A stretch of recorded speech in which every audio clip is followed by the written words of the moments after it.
ಒಂದು ದಿವಸಕ್ಕೆ ಒಂದು 10 ತಿಂಗಳ ವಯಸ್ಸಲ್ಲಿ, ಒಂದು ಹುಟ್ಟಿದ ದಿವಸದಿಂದ 10 ತಿಂಗಳ ವಯಸ್ಸಲ್ಲಿ ಆ ವಿದೇಶಿ ತಳಿಗಳು 200 ಗ್ರಾಮಿಂದ 300 ಗ್ರಾಮ್ವರೆಗೂ ಬೆಳೀತವೆ. ಅವಾಗ ಅವು ಬೆಳಿಬೇಕಾಗಿರೋದ್ರಿಂದ ಶರೀರ ತುಂಬ ಮಾಂಸ ಇರ್ತದೆ. ಬೇರೆ ವಿದೇಶಿ ತಳಿಗಳಲ್ಲಿ ಆ ಮಾಂಸ ಹೆಚ್ಚು ಮಾಂಸ ಇದ್ದಷ್ಟು ಹಾಲು ಚೆನ್ನಾಗಿ ಬರ್ತದೆ.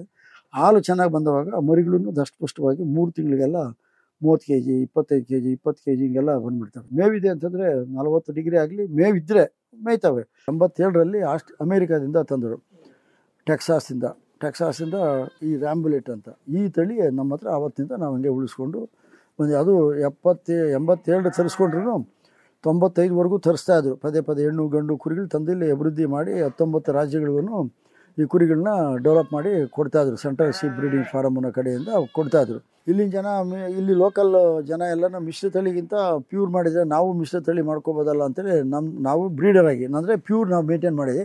ನಮ್ಮ ಹತ್ರ ಗಂಡು ತೊಗೊಂಡೋಗಿ ಅವ್ರು ಲೋಕಲ್ ಕುರಿಗಳಿರ್ತಾವಲ್ಲ ಅದರಲ್ಲಿ ಮಿಶ್ರ ತಳಿ ಮಾಡ್ಕೊಳ್ತೀವಿ ಅನ್ನೋ ಕಾನ್ಸೆಪ್ಟು ಜನ ಬರೋಕ್ಕೆ ಶುರುವಾದರು. ಆವಾಗ ನಾವು ಆ ಕ್ರಾಸ್ ಬ್ರೀಡ್ ನಾವು ನಿಲ್ಲಿಸಿದ್ವಿ. ನಾವು ಪ್ಯೂರ್ ಮಾಡಿದ್ವಿ, ಅವ್ರು ತೊಗೊಂಡೋಗಿ ಕ್ರಾಸ್ ಬ್ರೀಡ್ ಮಾಡ್ಕೊಳ್ತಾವ್ರು.